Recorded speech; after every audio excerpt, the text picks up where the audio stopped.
kasus intoleransi di tanah air ternyata masih terjadi. Video yang memperlihatkan aksi penolakan terhadap rencana pendirian Gereja Kristen Jawa atau GKJ di Kelurahan Banyuanyar, Solo. By the way, ini kampung halaman Pak Wapres, Gibran loh.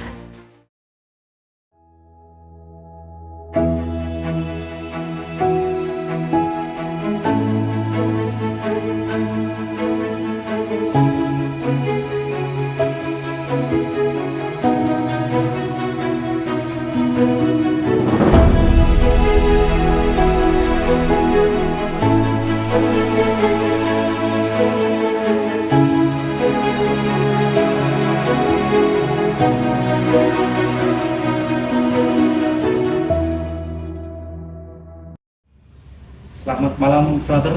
Selamat malam. Sebelumnya dengan Frater siapa? Dengan Frater Mikael. Oke, Frater Mikael. Terima Ya. kasih sudah meluangkan waktunya bagi kami. Pertama, kami akan meminta izin untuk wawancara untuk keperluan tugas PPKR. Ya, silakan. Temanya yang akan kita bawakan adalah tema Pancasila. Apakah masih relevan di kehidupan sehari-hari atau sudah mulai ditinggalkan? Oleh karena itu, mari kita menuju ke pertanyaan pertama. Oke. Kami ingin mendengar pendapat Romo. Bagaimana? Frater. Oh ya, Frater. Frater. Bagaimana pendapat Frater mengenai toleransi yang ada di Indonesia, terlebih di kota Solo ini, antar umat beragama ini? Apalagi akhir-akhir ini kita sering mendengar bahwa mungkin dagang babi harus direlokasikan atau tutup tempatnya, kemudian perizinan gereja juga tidak diterbitkan karena alasan tertentu. Nah, itu untuk dapat Frater gimana?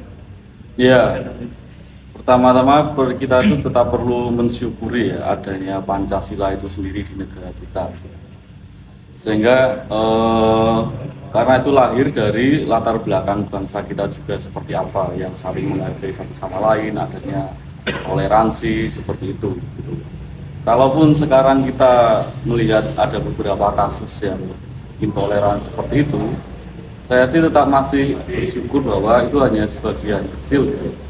Karena tetap sebagian besar masyarakat Indonesia itu masyarakat yang sangat toleran satu sama lain. Kalau bahwa ada beberapa kasus itu menurut saya masih kasus yang kasus yang kecil jumlahnya dibandingkan banyaknya masyarakat yang toleran itu. Bahwa ada masyarakat yang intoleran itu memang sangat disayangkan gitu ya, bahwa mereka itu kurang menghargai adanya perbedaan itu sendiri. Sehingga bagi mereka menurut saya ya mungkin penerapan Pancasila dari orang-orang seperti itu kurang bermakna untuk mereka sendiri. Dari Frater sendiri sudah pernah mengalami hal-hal yang tidak intoleran dari masyarakat lain, atau mungkin sudah pernah melihat kayak gitu? Kalau kasus-kasus intoleran yang saya alami sepertinya nggak ada ya. Kebetulan rumah saya tuh di Kebumen ya, saya tinggal di satu RW yang awalnya isinya tuh yang Katolik, hanya keluarga saya. Bisa dibayangkan ya, satu RW yang Katolik hanya keluarga saya. Nah, di situ ketika Natal itu mungkin diawali dari Lebaran dulu ya. Ketika Lebaran, keluarga saya tuh mau untuk keluar rumah ya, setelah selesai sholat Id itu, keluarga saya tuh keluar rumah untuk apa ya, untuk menyalami mereka yang merayakan Idul Fitri itu gitu ya. Kami di jalan-jalan bersalaman dengan mereka yang juga bersalaman satu sama lain, bahkan kami masuk ke rumah-rumah tetangga kami seperti itu. Dan itu ternyata dibalas oleh mereka. Ketika Natal itu mereka pun datang ke rumah kami. Bayangkan satu keluarga Katolik di satu RW itu didatangi oleh tetangga-tetangga yang Muslim untuk merayakan Natal di rumah kami. Kemudian ketika Idul Adha, setiap RT di RW saya itu punya musola. ada masjidnya juga, dan beberapa musola dan masjid itu selalu memberikan daging kurban kepada rumah kami, termasuk rumah kami itu tetap dapat seperti itu. Jadi ya itu suatu hal yang luar biasa bagi kami. Dan ketika pasca pun, Natal pasca, mereka ya itu mereka tetap mau datang. Di rumah saya tetap ada pohon Natal, dan anak-anak kecil tetap bermain-main di sekitar situ, dan orang tuanya pun memperbolehkan. Jadi kalau ada intoleran, tidak ada yang saya alami itu belajar. Mungkin dialami oleh teman-teman saya ada ya, tapi bukan berkaitan dengan agama, karena berkaitan dengan ras ya, karena dia itu turunan Chinese ya, bukan Cina. Nah itu ada, saya melihat sendiri dan mendengar sendiri bahwa teman-teman saya sering mengalami ejekan seperti itu. Itu tapi ketika SD ya, masih anak-anak gitu, bukan orang-orang yang dewasa.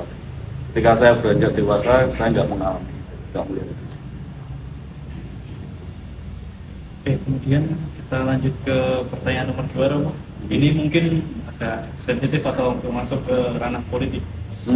Dari beberapa bulan terakhir ini kan masyarakat bergejolak gitu kan. Menurut Frater, apakah selama ini yang dilakukan pemerintah seperti menyalurkan bantuan, apakah itu sudah tepat sasaran untuk yang membutuhkan atau ada yang janggal dari situ? Kalau menurut saya pribadi sih belum tepat sasaran. Contohnya MBG gitu ya. MBG itu semua dipukul rata ya. Semua dapat, semua dengan besaran segitu. Gitu kan, di Jakarta segitu, di sini segitu. Nah, akhirnya ya nggak tepat sasaran gitu kan. Dan pada akhirnya sekarang mulai terkuak kasus-kasus korupsi itu. Dan kita pun juga nggak tahu kasus korupsi yang diungkap itu apakah skenario atau juga memang sungguh-sungguh diungkap. Nah, kita nggak tahu. Kalau saya sendiri sih dengan pemerintahan saat ini kurang gitu ya. Ya pandangan saya sih kurang positif dengan pemerintahan saat ini.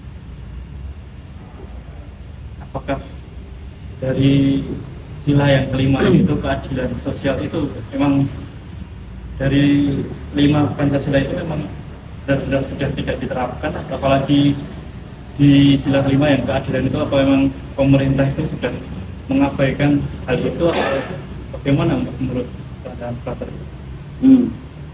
Ya, kalau misalnya pembagian MBG dinyatakan sebagai keadilan, semua dapat rata gitu, nah, keadilan kita bukan seperti itu, gitu kan? Keadilan kita sudah tergantung juga bagaimana kontribusinya seperti apa gitu. Kalau nanti keadilannya disamaratakan semua benar-benar rata ya, lebih baik saya nggak ngapa-ngapain gitu. Lebih baik saya nggak ngapa-ngapain, saya juga dapat segitu gitu kan. Ya, bagaimana kita bisa memaksimalkan potensi-potensi yang ada dan semua juga mendapatkan apa yang menjadi haknya. Lalu juga berkaitan dengan daerah-daerah yang memang punya potensi, punya kekayaan alam. Menurut saya belum bisa dimaksimalkan oleh pemerintah pusat. Seharusnya pemerintah pusat sungguh-sungguh bisa memaksimalkan potensi-potensi dari daerah-daerah yang ada. Menurut saya sih belum bisa. Pertanyaan terakhir, Frater, apa yang akan ingin disampaikan Frater bagi kita anak-anak muda yang nantinya akan jadi penerus perjuangan pemerintah, apa mungkin yang ingin masuk ke pemerintahan, apa yang ingin disampaikan?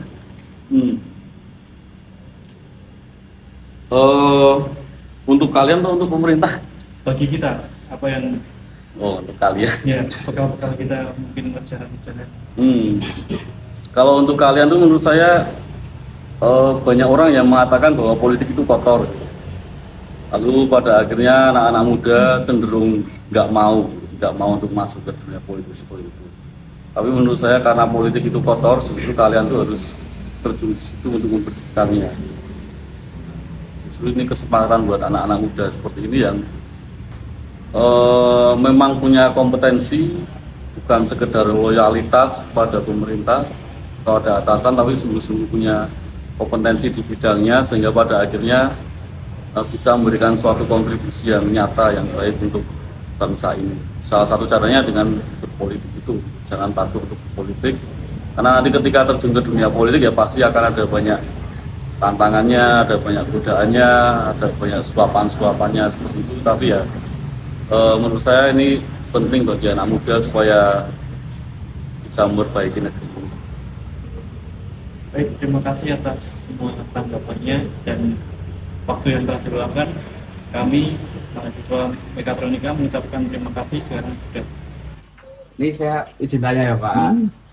Pancasila itu apa gitu? Sebagai dasar negara, sebagai ideologi bangsa, sebagai jalan hidup, Yes. dan filsafat. Nah, inilah yang sebetulnya Pancasila. Nah, kenapa Pancasila itu sebagai ideologi bangsa? Ideologi lah berasal dari kata idea dan logos. Yes. Antara ilmu dan gagasan itu jadi satu oleh Bung Karno. Nah, sehingga dengan pahamnya ideologi itu nilai-nilai Pancasila itulah yang sebetulnya diimplementasikan. Salah satunya pidato Bung Karno 1 Juli 1945. Seluruh rakyat Indonesia wajib bertuhan. Ya. Nah, Ya betul. bagi umat Kristen menyembah Isa al-Masih. Islam menyembah Nabi Muhammad SAW. Yang Hindu dan Buddha sesuai dengan kitabnya masing-masing. Itu bicara pada saat pidato di depan Jepang. Itu teman-teman PPU PKI yang menyampaikan. Lah, dari situlah muncul ketuhanan yang Maha Esa sila pertama. Jadi semua masyarakat itu wajib bertuhan. Tuhannya siapapun monggo teman melaksanakan hal itu. Yang kedua, kalau orang yang sudah bertuhan itu pasti akan mengimplementasikan Pancasila, nilai Pancasila yang kedua, kemanusiaan yang adil dan beradab. Yang ketiga tentunya nek sudah adil dan beradab itu persatuan itu rakyat itu diterapkan bersama-sama tanpa memandang suku agama. Nah, itulah yang disampaikan. Ini merupakan salah satu yang harus dipahami oleh generasi muda. Bukan berarti saya sok tidak. Ya. Namun kalau sudah memahami tentang Pancasila sebagai dasar negara dan ideologi bangsa, itu dengan siapapun tidak pernah ada perbedaan. Makanya ada Bhinneka Tunggal Ika itulah oleh Bung Karno disampaikan, berbeda-beda kita tetap satu sebagai bangsa Indonesia. Nah, adalah keadilan sosial bagi seluruh rakyat. Sosial itu segala macam. Itulah yang namanya mengimplementasi nilai-nilai Pancasila.